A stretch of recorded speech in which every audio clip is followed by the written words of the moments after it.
Hey y'all, if you are a returning subscriber, thank you.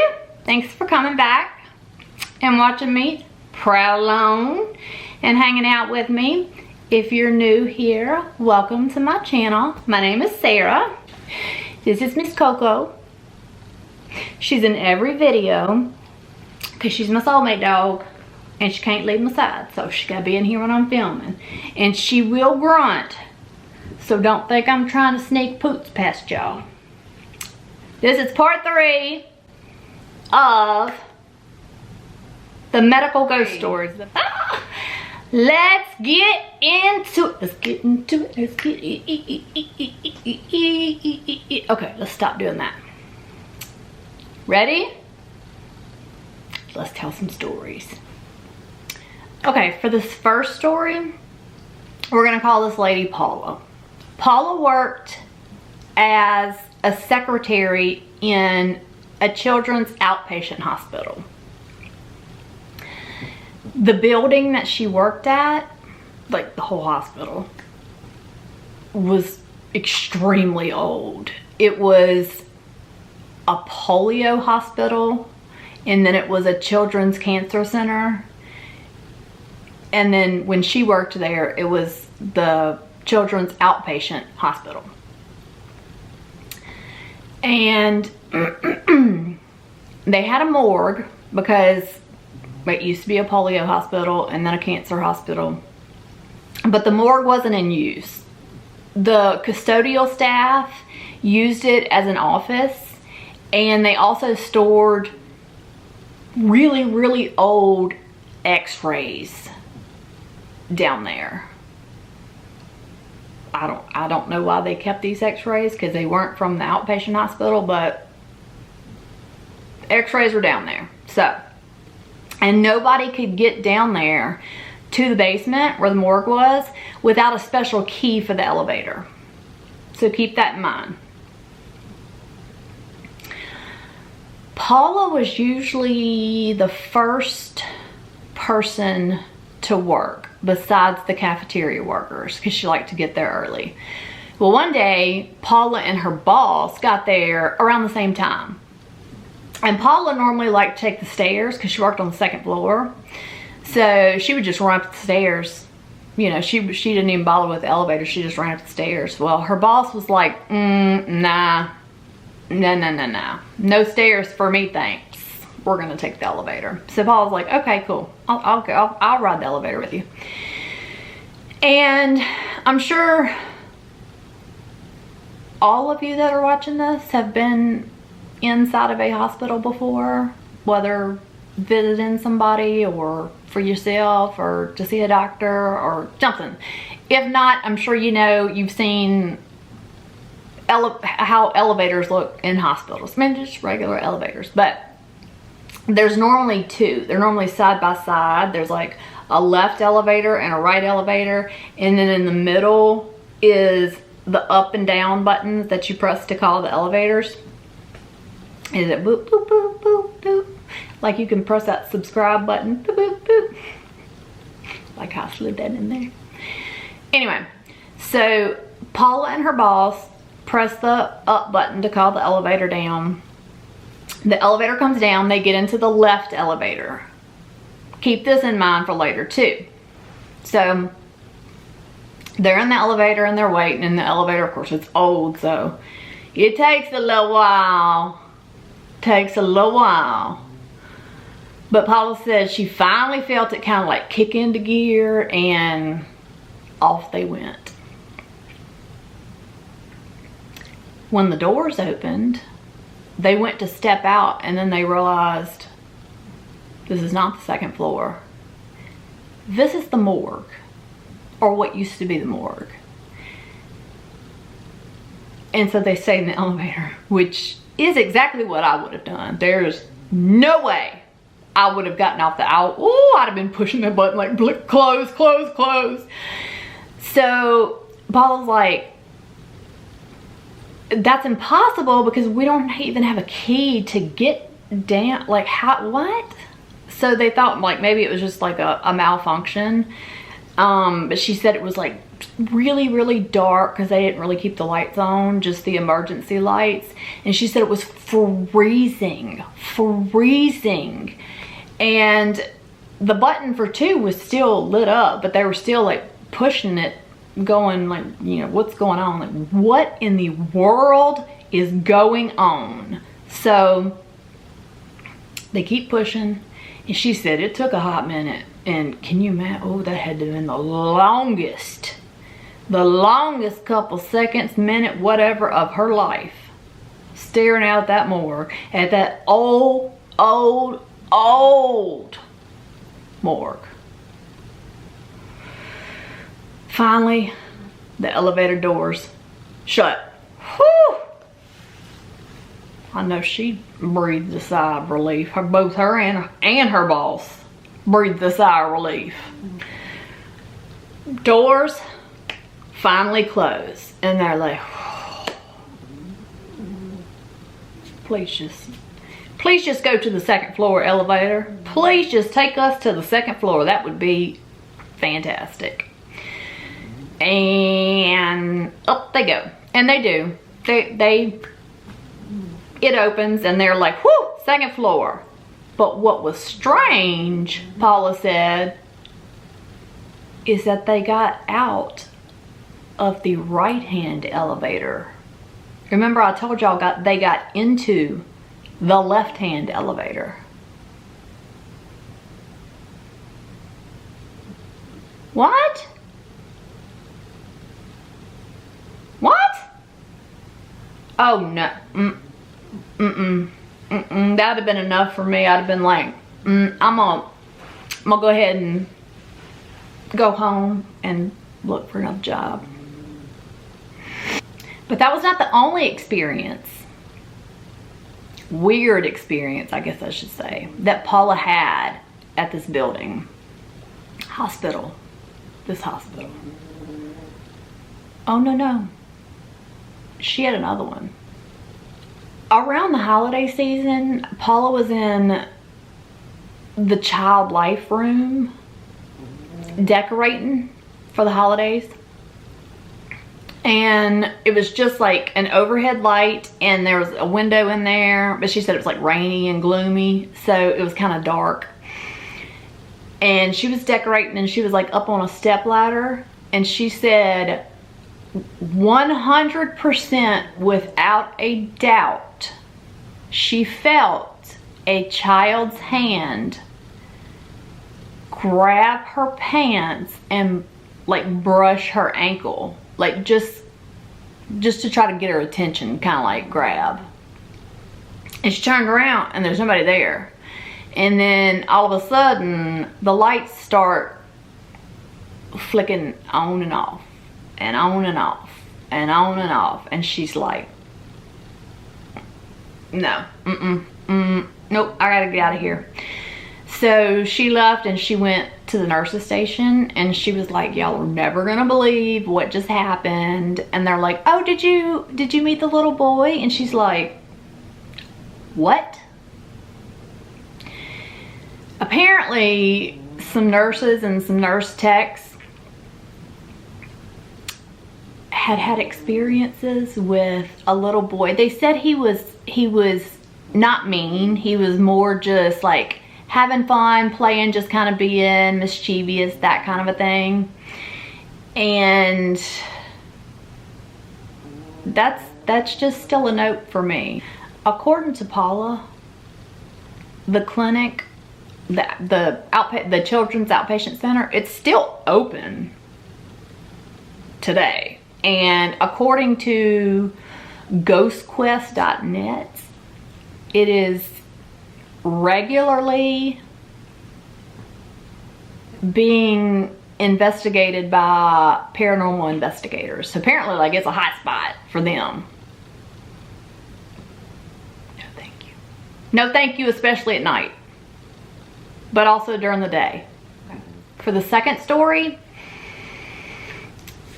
this was told to me by a charge nurse that we'll call Lindsay.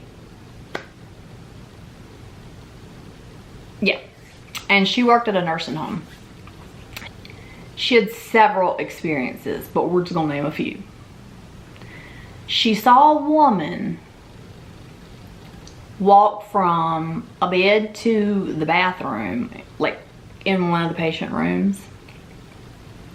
And it's a nursing home, so you know, they're worried about people falling. So she's like, oh, let me run in there. So she ran in there and there was nobody in the bathroom. And so she turned around and she's like, what? And when she turned around, she saw the two patients that were assigned to that room were both laying in their bed. And she said about that time, she felt like a rush of cold air go through her. And right after that rush of cold air that she felt go through her, she felt a tap on her shoulder, like somebody was like. And so she like spun around. Nobody there. Nobody there. Mm-mm. Mm-mm. How do people keep working at these places?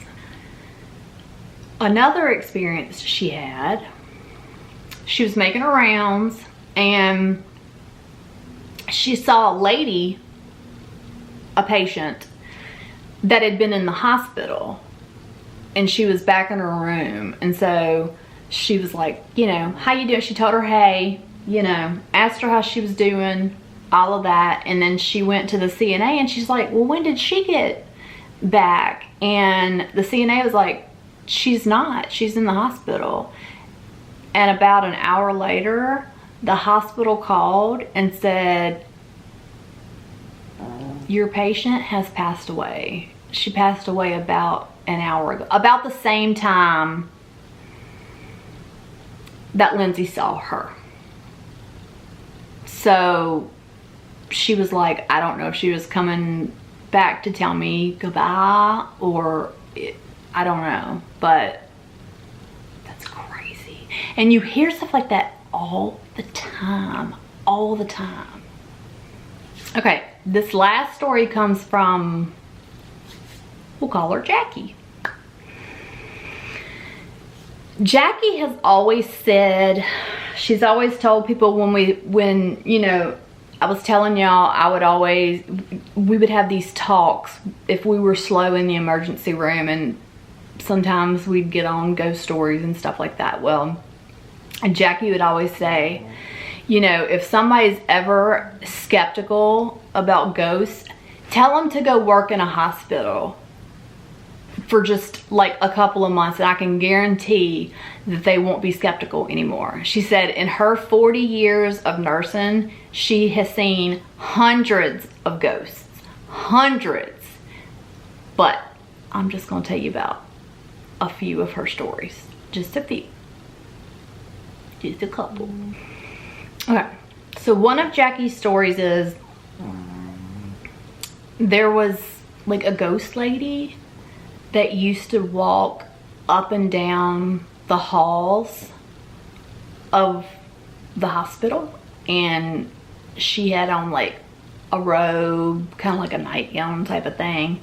And Jackie said that she would follow her until the lady would just vanish into a wall, and then she'd see her the next day. She followed her. I don't think I could follow her. I don't know. Maybe if it was during the day. And then another story that Jackie said was there was a certain bathroom that you would go into. And of course in these bathrooms there was like several stalls. She would go in there and she would hear a girl sobbing, just bawling her eyes out. And she would check like every stall and there's nobody there. So she finally was like, what is going on? And one of the other nurses told her, that's been going on for a while. The girl's mom had passed away in the hospital. So the girl had, how do I put this where YouTube won't dislike me? She had made herself die. So she committed that where she was no longer alive. And that's sad. That's so sad, you know, that she did that to herself after her mom died just because she wanted to be with her so bad, and now she's stuck in the hospital, like, I guess looking for her mom. I hate to think about that. That's so sad. When Jackie worked in the morgue, she said she would see a ghost woman, and apparently, like, it was widely known, it was a mortician that used to work there, and Jackie said that she would just appear suddenly and just walk around the morgue area, and then she'd disappear, and, you know, you wouldn't see her. It's almost like she was just going about her business. Well, they were doing an autopsy one day, and she appeared, and Jackie was so startled that she, like, kind of let out a little, like, ah!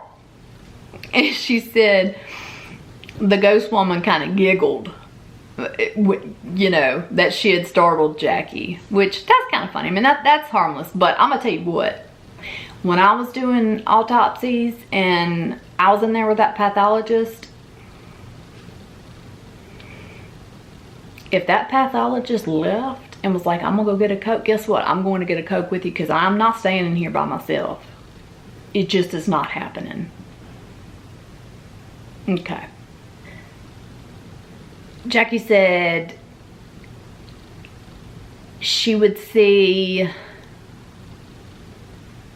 in the same hospital, a man and a woman, elderly, walking hand in hand down the hall, and they would just walk down the hall and just disappear. That's kind of sweet. I'll tell you one more from Jackie. I think it's the only other one that I remember. She said when she worked nights, like she worked straight nights, and this happened to more than just her, like it would happen to her co-workers. She said you'd hear giggling in the stairwell, and they would be like, what is that? And so they'd go and check the stairwell, and you would hear footsteps like running and giggling, and she said it sounded like two little girls giggling and running, like to not get caught, like just playing. No ma'am. No ma'am. At night? No. Absolutely not. I don't think I could have done that. Even if it's harmless, I would be terrified probably. So that concludes part 3 of our medical ghost stories. If you liked it, give it a thumbs up. If you have a ghost story, please tell me. I have to know. I have to hear it. Both my email and my Instagram are in the description box. So if you have a ghost story, please tell me about it. And if you want me to tell your story on here, but like you don't want your name said, I can do just like I do on these, where I don't say the nurse's name. I'll just be like, we'll call this person such and such, you know, like that. But yeah, if you have a ghost story, let me know. I gotta know. I love ghost stories. I love ghost stories. So, y'all have a fantastic day, night, whatever time it is when y'all are watching this. Have a good one. and I will see y'all in the next video.